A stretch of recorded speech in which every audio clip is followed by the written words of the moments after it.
V današnjih Quickiih bomo govorili o ekstremnih odnosih med brati in sestrami, o koristnem sodelovanju, o športni tekmovalnosti in o hudobnem rivalstvu.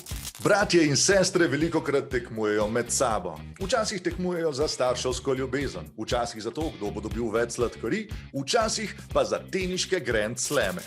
In tukaj sta nesporni zmagovalki Serena in Venus Williams. Teniški princesi sta v dvojicah kar 22krat zmagali na različnih turnirjih. Mislim, vsi so bili teniški turnirji, tako da niso bili spet toliko različni.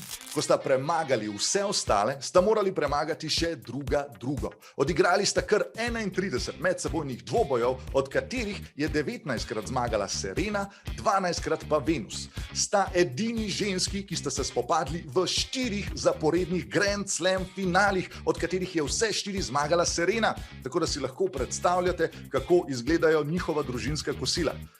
Presenetljivo normalno, zato ker punci baje znata ločevati tenis od zasebnega življenja. Včasih pa se zgodi, da tekmovanje med sorojenci preraste v hudobno rivalstvo. O tem govorimo predvsem takrat, ko se bratje ali sestre poslužujejo nešportnega vedenja. Na tem področju je zagotovo prednjačil sultan Mehmed III. Ta je v 16. stoletju vodil Otomanski imperij in bil prepričan, da ga bo nekdo ubil. Njegova paranoja je izhajala iz dejstva, da je njegov oče imel harem, kar pomeni veliko žena in še več otrok. Mehmed III. Je tako razumel, da nekje obstajajo tudi Mehmed IV., Mehmed V. in drugi, ki bi se lahko potegovali za njegovo službo. Njegova rešitev?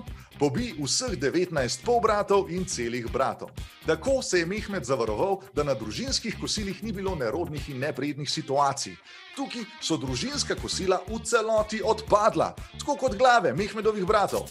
Znajo pa bratje tudi sodelovati. Dober primer sta brata Grimm, ki ju verjetno poznate po Grimmovih pravljicah. Gospoda sta se v 19. stoletju navduševala nad ustnim izročilom, zato sta se odločila in zbrala vse pravljice na enem mestu. Ona dva sta jih zbrala, preuredila, izdala in pri temu zaslužila milijon evrov oziroma veliko šilingov. Ne vem, kjer denar so uporabljali. Je pa tukaj tudi par hakalčkov. Gospoda nista ravno sama zbirala teh pravljic. Namesto tega sta naročila parim študentom, da to naredijo namesto njiju.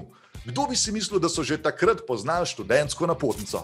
Sodelovanje pa gre lahko tudi predaleč. To zagotovo veste vsi, ki ste brali knjige iz zbirke Pesmi ledu in ognja ali pa če ste gledali serijo Igra prestolov.